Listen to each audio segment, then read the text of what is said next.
morning. Welcome to This Old Geezer Fishing Show.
We're in beautiful North Carolina, Cape Hatteras, and we're here to talk about a little different person this time. It's Mike Wright, an urban legend of fishing, and we're going to be very lucky. Weather's beautiful. We'll get some scenes hopefully on the beach today, and also we're going to meet with some local current guides that have been around for many years, that have taught Mike everything he knows, and we'll hopefully hear some things about him. So follow me. We're going to head over to the Cape Hatteras Lighthouse, and welcome aboard. Well, here we are, Cape Hatteras Lighthouse, North Carolina, and here we are. We're very, very fortunate today to be here with Walter Earhart, fishing guide and legend of the Cape Hatteras area for about 25 years. Walter, good morning. Good morning. How are you this morning? Fine, thank you. How are you doing fishing-wise this week? We're catching quite a few mullet, one puppy drum. I'm trying to give some of my students a lesson out on the beach where they can actually show me what they've learned in my seminars. That's great. Now, do you have any special groups you use, or is there I hear this one old group we talked about, the Old Geezer Fishing Group that's down here, and you have a couple of members that have listened to you and have taken numerous direction from you over the years. Can you tell me about any of those members? Well, I'm actually waiting on two of those guys today, Joel Videlli and Phil Heary. Both of them are doctors. I have this policy where you retake a class if you don't think you've learned enough. And I told my wife the other day, these two guys are killing me. This is the 6th time they've taken the class. They don't have it. If you don't have it, you don't have it. And I think I'm going to have to let them go after this week. All right, now, and hopefully we are down here today because we heard of a man named Mike Wright, an attorney from Kentucky, and has now moved down to North Carolina, and he's become a commercial fisherman because of his expertise. Now, I believe that's also because of your guidance over the years and many seminars he's taken with you. Mike Wright is a guy that I would call the natural. He had the instincts, and he had the fishing ability, and he has put all that together to become almost a professional fisherman. That's because of your help. Well, I would like to hope so, but I'm not going to take all that credit. He was just a natural. Now, does Mike also give information to other people when they try to fish on the beach with him? Well, he doesn't like to share his secrets. He paid for this class, which is quite expensive, and I don't think Mike shares much. He likes to brag a lot, but he doesn't share much. All right, let's go in to the lighthouse area and see what else we can find.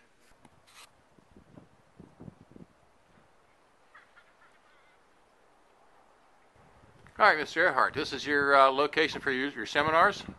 Yes, this lighthouse makes a great backdrop, keeps everybody interested, and this is where I've taught Mike Wright most of the things he knows about fishing. He's a protege of mine. In fact, he has caught so many fish this time that they may change the name of the Videlli men's fish to the Mike Wright Memorial Fishing Tournament. Well, isn't that, don't you have a memorial for someone when actually dead? Yes, but he is really taking over the fishing on these trips. He is really an outstanding student of fishing. Okay, and I guess you're afraid to say it, but you told me off camera that if he catches any more fish, we may have to kill him, and then it will be an official Mike Wright Memorial Fishing Tournament. Well, you know, that is right, but they have the Wright Brother Memorial down at Nag's Head, and that is his ancestors. So they already have a memorial around here for the Wright family. In fact, he kind of looks like them also, you know, the scribbly beard. And Yeah. Now, Mr. Earhart, I also understand that there's another gentleman named Bill Shook. I'm not sure if that's correct, but I believe he's one of the founding fathers, along with Mr. Videlli, of this men's fish and spring fishing exercise and futility. Can you tell me, where do you find Bill Shook? Does he at the house, or where is he? Bill is usually reading a book, or he'll be in the museum. In fact, he spends a lot of his time in the museum rather than the fish. It's this museum right here. That's where he spends the night down there? He spends the night at the museum usually.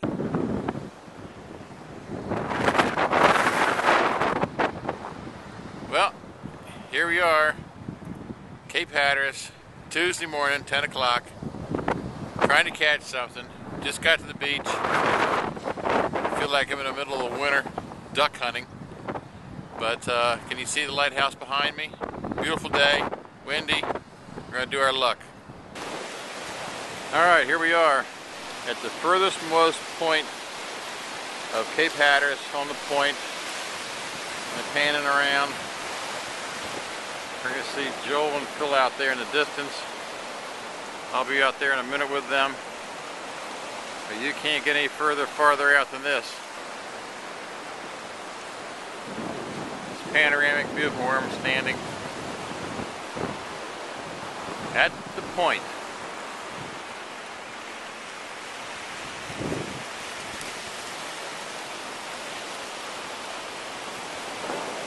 Be out there in a second with them.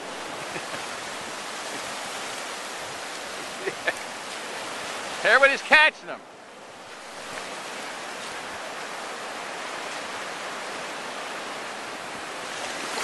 I'm holding the camera and everybody else is fishing. Something's wrong with this picture. Mike Wright caught a drum. How big was it, Mike? Yeah, right. Try 18.5 inches, just a half inch over legal. Good job.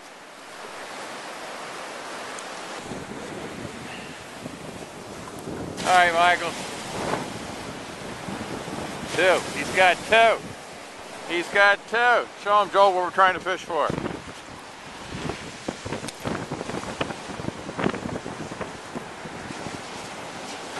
Sea mullet. Sea mullet.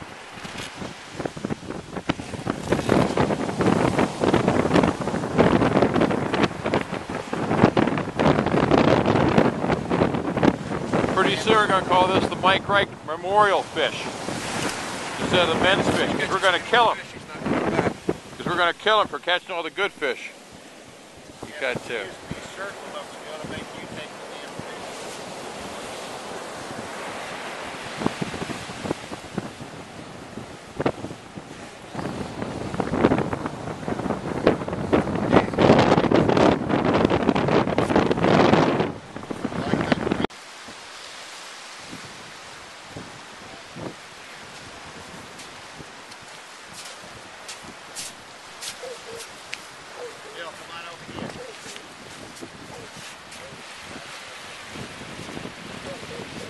Bill Shook's got something, we don't know. Probably a shark. What was he out? China? There's this other shark swimming right in front of him.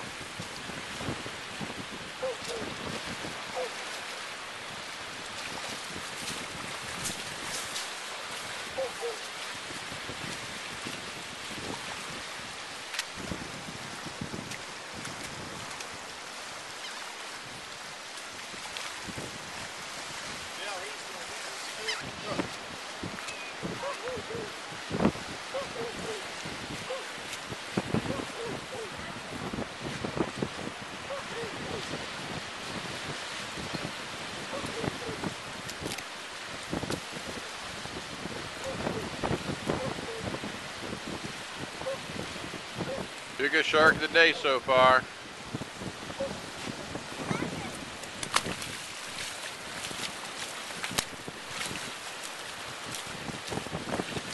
Good job, Bill. Words of wisdom. Well, the good thing is, he didn't even get fed. So you kept your bait. Kept my bait and my cool, but I think And you didn't lose any sleep. never. You did good. Good job. Good God, get up on top of me there, Junior. No, it's a distance away. Okay, Walter, so what kind of fish is that? We got a lot of wind here. You got Joel here to help you out. Trout, isn't it? That's a green trout. So notice the two little things in the front. And this is rather small. Take him off the hook too. All right, we'll see if Mike Whitson can give us some pointers. He took him down, washing it off, then he's dragging them in the sand. How are you doing? Arm sore. So tell us how you did there, Mike. Let me get a picture Are here. you keeping those? Yeah, What do you call it? What do you call those they things? were bait, They but look like bait to me. well, Joel says that we can add these to the fish fry. I That's sure it. could use some help with the fish fry, guys. So what are you telling me? You're telling me that we have 4 fish, and when they're that size, and there's 6 of us going to eat. So far, I'm eating. What you need to do is make sure that you catch some more, so we have something to eat too.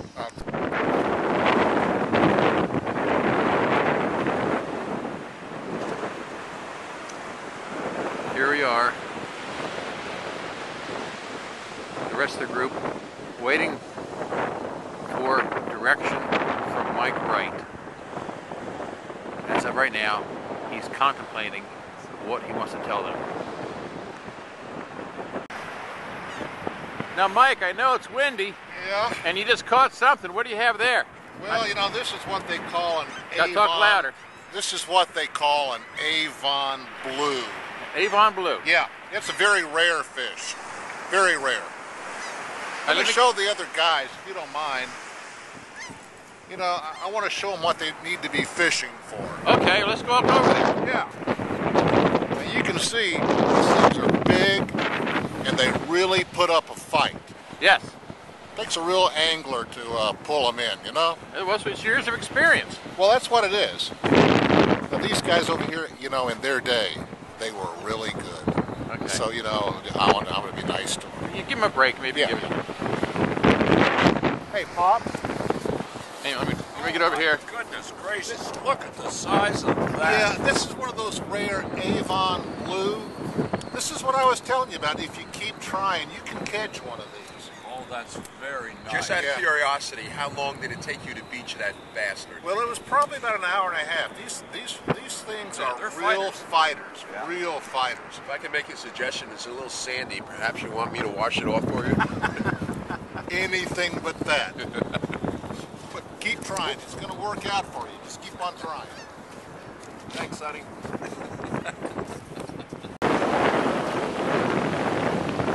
The limit, Walter.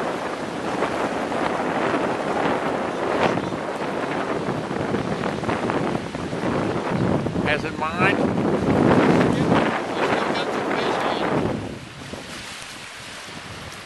All right, Walter's got. This is your third today? Yeah. Third shark for Walter for Sunday.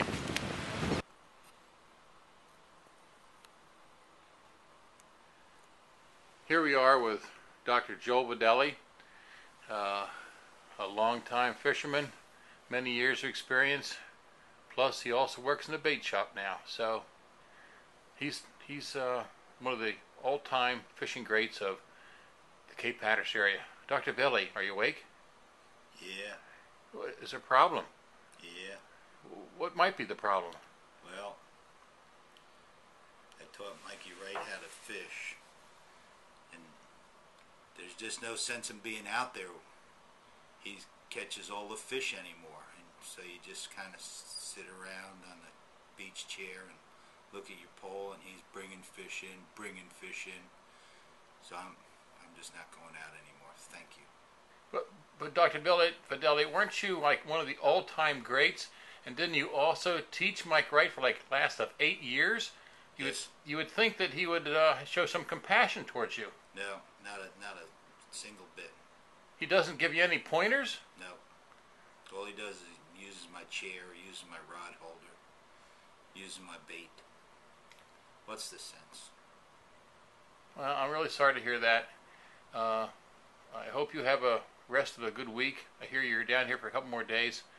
I don't know what to tell you about Mr. Wright. He's never seemed like that type of guy to me, but he's certainly shown his true I'll tell you colors. one thing, he broke my heart. He broke my heart. And what was that? Why? Well, it's like now he doesn't want anything to do with me. He's the top gun on the beach now. I also notice when we all sit together on the beach, he takes his, not even his chair, your chair, and goes way to the left and fishes all alone. I think he's trying to hide the things that you have taught him and he doesn't want anybody else to see. I think you're right. Okay. Well, won't share with the boys. What am I going to tell you? I'm sorry to hear that. Yeah. And I appreciate your time, and we'll be checking back in with you during the rest of the week, and hopefully you'll have better success. You'll find me right here. Okay. I've had it. All right. I'm sorry to hear that. Thank you, Dr. Videlli. You're welcome. Mike, you're on fire as usual. You got another one. Yeah. I tell you, now these things are small, but these are those rare Avon blues I was telling you about. And they're real fighters. This one here, I mean, probably an hour and a half to bring this sucker in. Let me show these guys over here. Yeah, let's go. Because, you know, listen, they were really good in their day. Really good. Really good. Hey, Pops. This is one of the... I'm cooking now. Just get away from me. I've had it with you. Just get away from me. He gets like that, you know, at this time of day. As I told you yesterday, this is one of my star students. This is my He is mentor. really picking up his game. This is my mentor here. Back in his day, he was really good too. He really was. I saw him pull drum out. I mean, they were 7-8 inches long. I'm telling you. You forgot the 42-inch drum that Walty Boy pulled in. You may want to mention that, Mikey. Thank you, Captain Wall. Okay, what do you got there? This is a croaker. Based on the noise that it makes when you bring it out of the water, it croaks. Sort of like what we would have to Joel. Now, is that, how did you catch that? Did Mike Wright give you some instruction? No, he couldn't fish his way out of a wet paper bag, so actually what I did is I put a 16-ounce sinker on it with a little bit of, about half of a shark. I used that as bait. Make sure you tell him that, so in case he wants to try your technique. Well, I've been teaching him for 8 years and it hasn't been successful, so the chances aren't very great that he's going to learn now. You know, he's getting a lot older now and he just doesn't recall things or remember as well as he used to. Very good. Ah, there's the professor now, kicking fish back into the pond.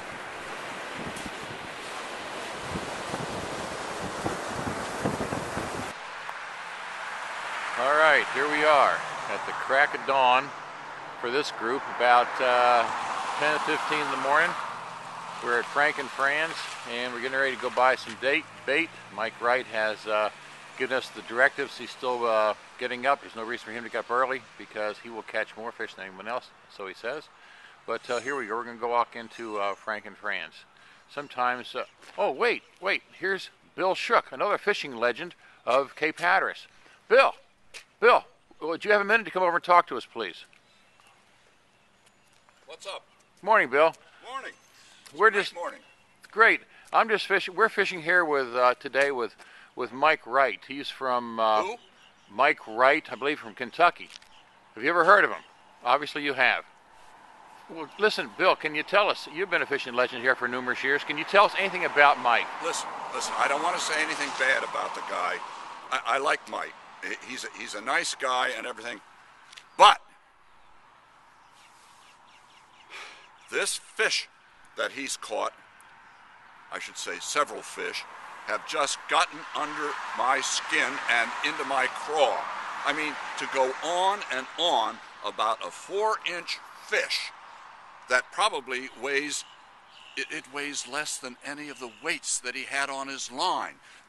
Listen, Mike is a great guy, but he has such an ego. Now, I don't know whether he was born with it or whether he acquired it over the years as a result of being an attorney. But it really should come to a stop. He should put that ego on hold the minute he crosses the Currituck Sound. And I'm saying that right now, not as a politician or a fisherman, but for his own good. St. Paul writes in the good book, you should not be boastful except for one thing, and it ain't about fish. I can tell you that. The other thing is, even Shakespeare says, do not be boastful or a braggart. Right? Yeah. What is Mike right? That's exactly, he's in your face, and I tell you, I've had it. No, I've not had it. I like Mike. He's a wonderful guy, a good cook. Cooked us a great dinner last night. But, eat cheese, Mike. Well, thank you, Bill. I wasn't expecting that. Thank you for your expert testimony from Mike Wright, the lawyer who's now turned commercial fisherman. Bill, I think we've made him a little bit mad. He's leaving, and nothing else to say.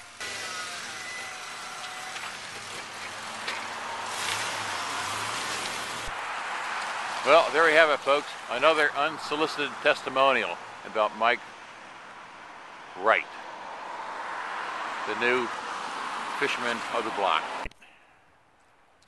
Let me show you some of the baits that we use on our trips. This is a Sam Adams Boston Lager. Some of the rookie fishermen drink this beverage, but the beverage of choice for fishing champions is the Michelob Ultra, which seems to draw the fish in, and it makes you can feel the bite on the rod better when you have about a dozen of these. Now, my understanding also is, Mr. Earhart, that you and Joe Videlli also felt the bite last night. Was that from the Sam Adams or the Ultralight, or was that a special brew? That was a special brew by one of my novice fishermen who mixes an Applejack with apple juice. But sometimes he forgets the apple juice, and I think he forgot it last night. Now, could that be the reason with the mixture of alcohol and apple cider that you are currently fishing at the Cape Hatteras Lighthouse Point today, because you're close to restroom facilities? Actually, that is exactly it. But I do have one guy, Joe Videlli, with me. The guy is filthy rich.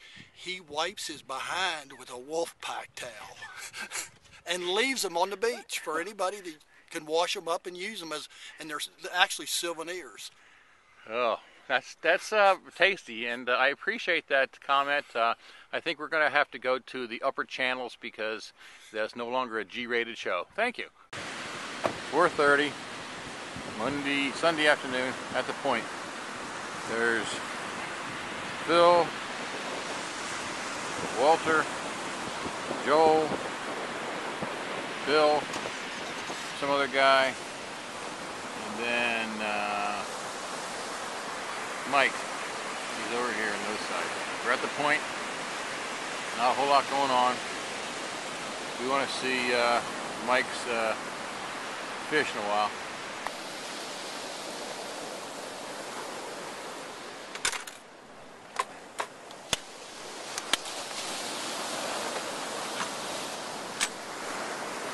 Oh, hey, Skip. How you doing? How you doing, Skip? Just putting some new tackle in the tackle box there. You know, having good tackle is one of the keys to my success. Another thing I think is keeping the body pure. You know, I drink water. And you can look at these guys over here. They're drinking alcoholic beverages. And I'm telling you, it has a big impact on the ability to reel in the big one. I've tried to tell them, but they don't listen. Maybe one day. Maybe one day.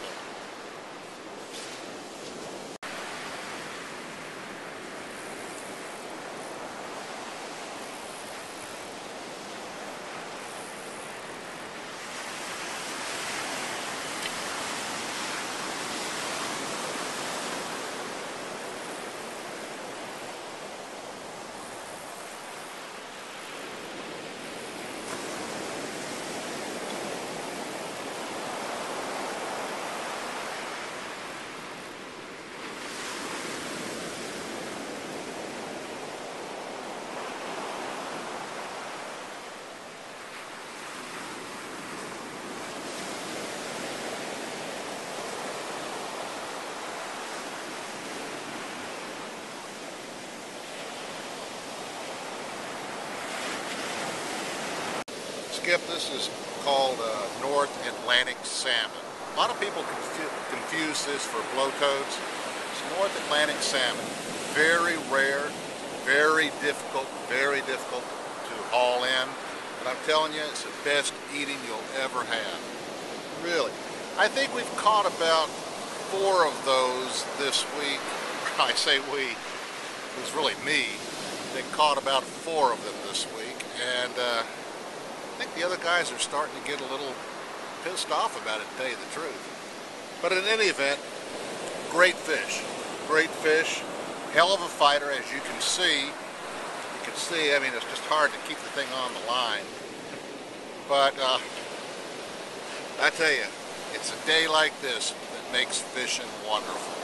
Well, Mr. Wright, thank you very much. It wasn't for you, we wouldn't have a fish fry, and we appreciate that. Hey, listen, anytime, I live to serve. Hey, Coach. I don't think you're supposed to catch those. Tell me about it. You know, it's just, I remember all the instruction you gave over the years, and that's not a keeper, Coach. I'm glad you learned something through my seminars. Well, thank God I had a quality coach. You know, because back in your day, nobody could have touched you. But while you're standing here drinking beer, there's something crossing all of our lines. Well, I see what it is. All right, Captain Wright, this is the final segment of the show. We had a great season with you, and any final words for the group, for your audience? Well, I suppose you kind of caught me off guard. I was up here on my little getaway secluded spot here, kind of surveying the tides and the winds for tomorrow's trip. I always like to do that so I can tell the guys where they need to stop, where they need to fish. They're starting to listen to me a little bit more now, and of course it's paid off. They're starting to catch some fish. I don't know, I guess I would say, number 1, attend Walter Earhart's seminars. He's a master. He's a master. And in his day, he was the best. I think I've taught him a lot over the last few days. I know they're not crossing lines as much as they used to. Well, there's Bill, but other than that, they're doing pretty well. Phil's catching some fish. He's pulling in a lot of doubles. Of course, they're sardines, but he's got something on the line that makes the boy feel good. Joel, there's only so much I can do. Walter, he's still living the glory days of the past. But, you know, if it makes him feel good, that's great. That's really great. I would say, for that group or for anybody, they need to keep their bait wet, keep a line in the water. Remember that your body is a temple and treat it with respect, and you'll do okay. You'll do okay. Someday you too can be the fisherman that I am.